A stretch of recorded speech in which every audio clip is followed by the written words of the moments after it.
Bonjour à tous, je suis François Debray, je suis chef produit marketing pour la partie onduleur et solutions associées chez Eaton. Et aujourd'hui, je vais vous parler de l'impact de la transition énergétique dans les data centers. La transition énergétique, comme vous le savez tous, prend une part de plus en plus importante dans notre vie de tous les jours. Et pour preuve, en 2030, on aura à peu près un tiers de l'électricité qui sera produit par des énergies non fossiles. La transition énergétique chez Eaton, c'est un sujet sur lequel nous travaillons depuis des années, notamment à travers un certain nombre de projets européens comme Green DataNet il y a une dizaine d'années en arrière, sur lequel on a travaillé avec l'Université de Lausanne en Suisse, et on a travaillé également sur les projets Data Zero avec l'Université de Toulouse, qui sont des projets, comme son nom l'indique, data zéro, pour réduire l'empreinte énergétique des data, donc des data centers sur l'environnement.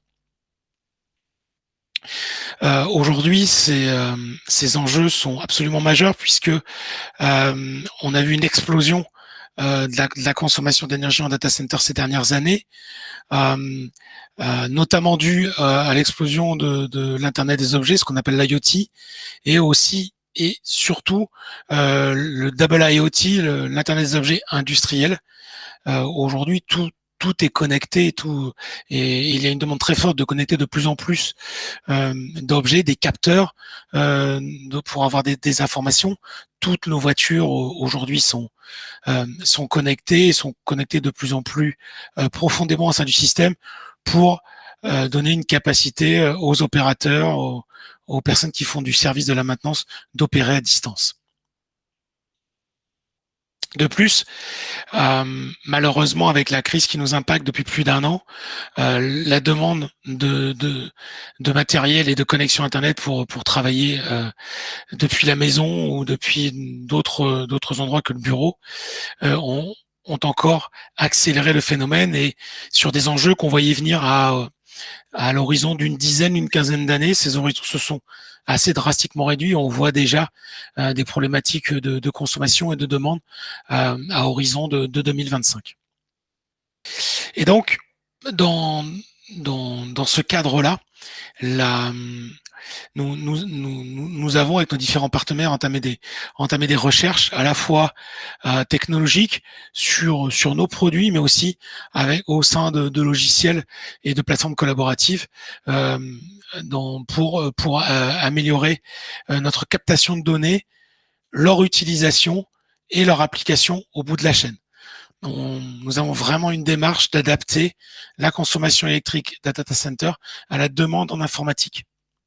Le modèle pour un fournisseur d'infrastructures électriques, c'était de proposer une alimentation stable et 24 heures sur 24 d'une charge constante. C'est un modèle qu'on a appliqué des années, sur lequel on va retrouver des groupes électrogènes, on va retrouver un certain nombre de composants, mais qui sont calculés à une puissance constante et à une arrivée d'énergie constante. Or, on voit de plus en plus que les usages évoluent et changent drastiquement. La consommation informatique fluctue en fonction de l'heure dans la journée, des usages, de l'application sur lesquels on va travailler sur l'informatique. Les besoins bureautiques sont complètement différents des besoins industriels, par exemple, parce que en bureautique, on est en horaire ouvré. En industriel, on va avoir une plage d'horaire qui est beaucoup plus importante, voire du 24 heures sur 24, 7 jours sur 7, pour des process critiques. Donc, du coup, on va essayer d'adapter les besoins en énergie avec la demande.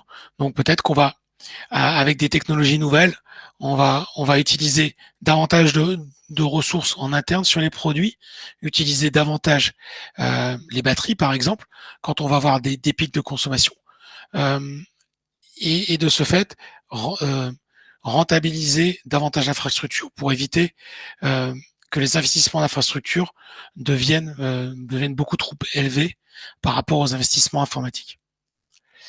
Donc ça, c'est un premier point sur lequel Grid Internet nous a beaucoup aidé à avancer. Et en parallèle de ça, on a travaillé sur les énergies renouvelables. Et les énergies renouvelables, par essence, sont très versatiles. On ne peut pas garantir qu'il y ait du soleil et du vent tous les jours, tout du moins en France et on va dire dans une grosse partie de l'Europe.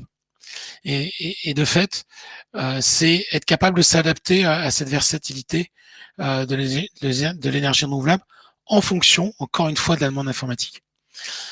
Et c'est en travaillant sur des technologies, sur ces concepts qu'on a pu embarquer de nouvelles technologies dans nos produits et pour proposer des solutions qui sont beaucoup plus viables environnementalement parlant pour nos clients, pardon, mais aussi économiquement parlant, bien entendu. Donc de pouvoir adapter notamment les packs, les bancs, les bacs batteries, les armoires, enfin les salles batteries chez nos clients, adapter leur taille et leur composition en fonction des usages, de pouvoir avoir différentes technologies de batterie et différents nombres de cycles autorisés pour pouvoir, eh bien, quand le vent va s'arrêter, si on est alimenté par de l'éolien, prendre dans les batteries pour compenser ce manque de vent. Mais et vice versa, quand tout se passe bien, de pouvoir aussi réinjecter en fait une partie de l'énergie qu'on n'aura pas consommée vers le réseau. Donc il y a vraiment une idée de passer d'un lien monodirectionnel entre l'énergie qui vient du réseau jusqu'à la charge informatique vers un lien bidirectionnel et être capable d'utiliser les énergies renouvelables et de refournir de l'énergie stockée quand on va avoir stocké trop de choses au sein du data center et quand on va avoir un creux de l'activité. Ça peut être pendant un week-end, par exemple, où on voit assez nettement les ressources diminuer par rapport à des semaines où tout le monde est connecté. Donc la transition énergétique fait aujourd'hui partie prenante des consortiums et des réflexions dans les data centers et pour adapter les anciens modèles d'hardware aux nouvelles technologies, aux nouveaux besoins d'aujourd'hui. Et pour ce faire, effectivement, on travaille de plus en plus sur des outils d'analyse des données électriques versus données informatiques pour pouvoir